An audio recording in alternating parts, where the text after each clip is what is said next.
जय राधे। भगवान श्री कृष्णचंद्र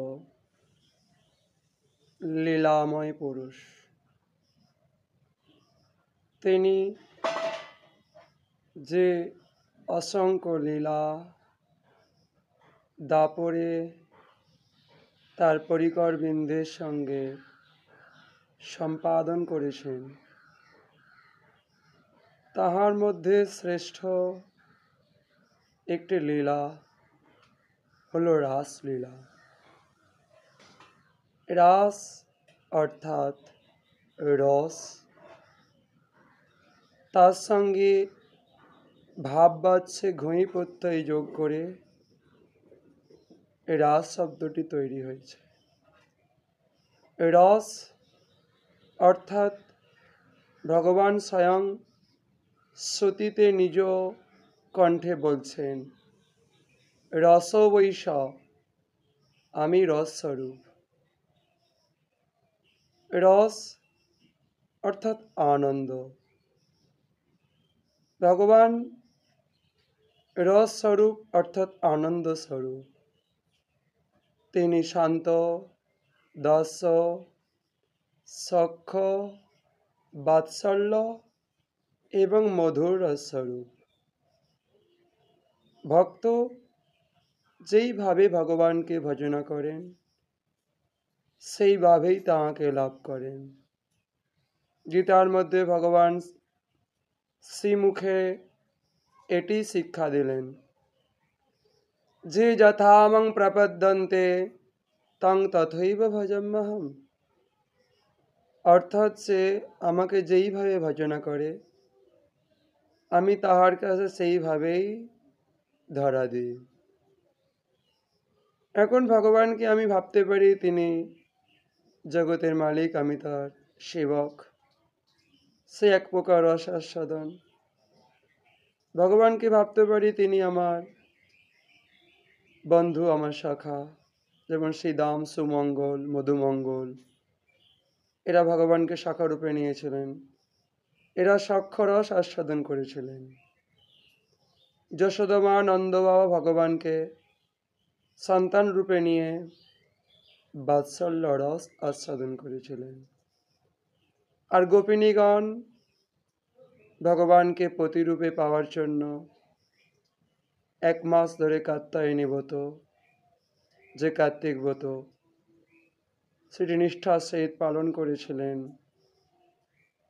তার ফলস্বরূপ তারা রস আস্বাদনে, এই যে রাসলীলায় সমবেত হয়েছিলেন যমুনা পুলিনে।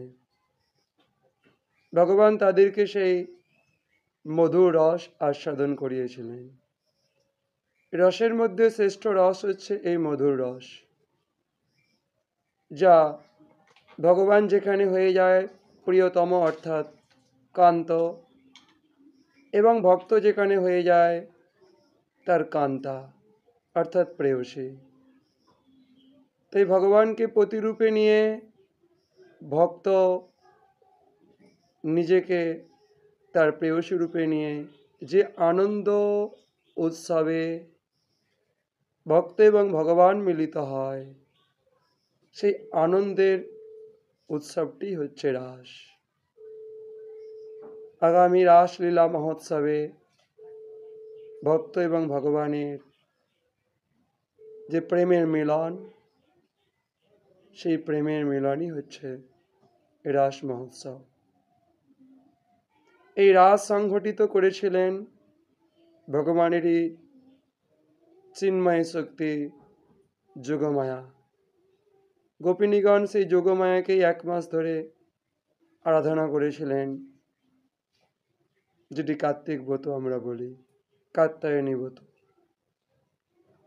কারণ ভগবান নিজে বলছেন যে নাহং প্রকাশ সর্বস্ব যোগমায়া সমাবৃত। অর্থাৎ আমি সবার কাছে প্রকাশিত হই না, আমি যোগমায়া দ্বারা আচ্ছাদিত। তাই যোগমায়া অর্থাৎ যাকে আমরা দেবী দুর্গা রূপে আরাধনা করি, সেই যোগমায়ার কৃপা হলে আমরা ভগবানের স্বরূপ বুঝতে পারি। তাই তো ভগবানকে প্রতিরূপে পাওয়ার জন্য গোপিনীগণ কাত্যায়নী ব্রত অর্থাৎ যোগমায়ের আরাধনা করেছিলেন। আর ভগবান সেই যোগমায়ের কৃপাতেই এই যোগমায়াকে নিয়েই তিনি রাসলীলা সংঘটিত করেছিলেন। কারণ ভগবানেরই এই চিন্ময়ী শক্তি অর্থাৎ যোগমায়া, তিনি আমাদেরকে মহামায়া রূপে এই সংসারে মগ্ন রাখছেন। আবার কাহাকেও তিনি সংসারে বৈরাগ্য প্রদান করে কৃষ্ণ প্রেমে বিভোর করছেন। তিনি যখন সংসার রূপ এই মহামায়ার মধ্যে আমাদের মগ্ন রাখেন, তখন তিনি হয়ে যায় মায়া স্বরূপিণী। যে মায়া অতিক্রম করা বড় কঠিন, ভগবান গীতার মধ্যে বলছেন আমারই শক্তি এটা, দৈবীর যেসা গুণময়ী মম মায়া দূরত্বয়া মামি বুঝে পাপদ্দন্তে মায়ামিতং তরন্তিতে। ভগবানকে ভজনা করতেই আমরা তারই এই দৈবী গুণময়ী দূরত্বয়া মায়া অতিক্রম করতে পারি। তখনই আমরা ভগবানের সঙ্গে এই রাসলীলায় সমবেত হয়ে ভগবানের সেই প্রকৃত স্বরূপ আনন্দ আস্বাদন করতে পারি। কিন্তু সেটি যোগমায়ার কৃপাবে না হয় না। আর যোগমায়ার কৃপা পাওয়ার জন্যই আমাদের এই দেহ ভাবনা দূর করতে হয়। দেহ ভাবনা যতক্ষণ আমাদের থাকে, আমি দেহ, আমার মাহিক পরিচয় যতক্ষণ আমরা প্রদান করি, ততক্ষণ পর্যন্ত আমরা এই ভগবানের মধুর রস আস্বাদন করতে পারি না।